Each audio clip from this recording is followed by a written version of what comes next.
আবারও বলি, কোন চাঁদাবাজকে চাঁদা দিবেন না, চাঁদা দিবেন। আবার কইবেন যে আপনার উঠিবেন না, না, আমাকে চাঁদার কোনো দরকার নাই। চাঁদা দেব না, চাঁদা নেব না। এও তো অনেক, আমি মহা বিপদে পড়ছি এখন।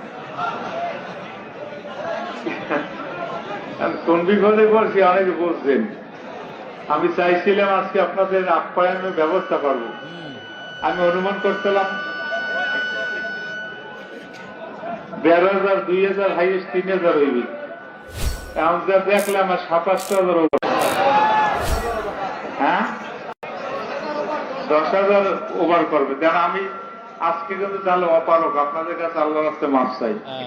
এছাড়া বিকল্প কোনো রাস্তা আছে আমার?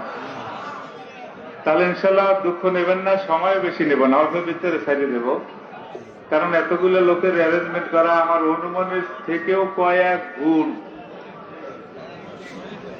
তবে দূরে যারা আছেন তাদের যাইতে হবে না, আপনারা রাত্রে জায়গায় অবস্থান করবেন।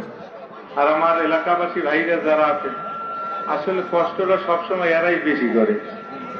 মাহফিলের সময় এরকম খাওয়াই না, কই না খাই বাড়ি যান, এর সময় একটু না খাই বাড়ি যায়। ইস্তেমায় কই থাকতে পারবেন না আপনার, ইস্তেমা শুনতে আবার বাড়ি যাই যাবার কইলাম একটাই। দেখি ইনশাল্লাহ পরবর্তীতে কি করা যায়।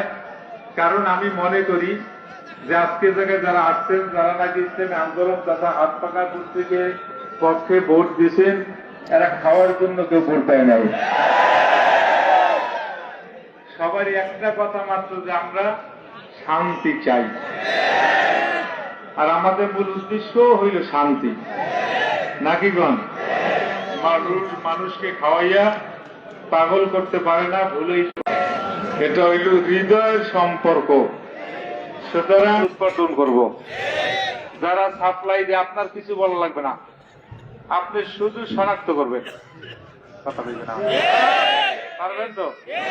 শুধু শনাক্ত করবেন গাঁজা সাপ্লাই দিয়ে যায় কি। দরকার হইলে ওরে বন্ধু তুই আরে টাকা দিয়ে গাঁজা কেনে টাকা দেবেন, এবার পাশে খারাই দেখবেন। কথা খারাপ এইবার হইল ধরা চাই, গাঁজা সাপ্লাই দেয় কেটা। সাপ্লাই মূল প্রোডাকশনের জায়গাটা বন্ধ করে দিলে ওই যুবক এমনি বন্ধ হয়েছে। কলা গাছ যদি নির্মূল করতে চান, যত কাটবে নাকি কন র্যাম তো দিবি, ধ্যান থেকে সহজে উঠবে। আর ওই কলা গাছ নির্মূল করতে হইলে ঘোমটার দ্বারা শিকড় সহ উড়াইতে হইবে।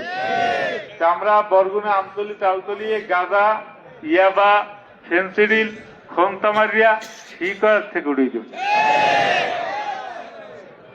ইনশাল্লাহ আপনারা দেখতে থাকেন আর আপনারা সহযোগিতা করতে থাকেন।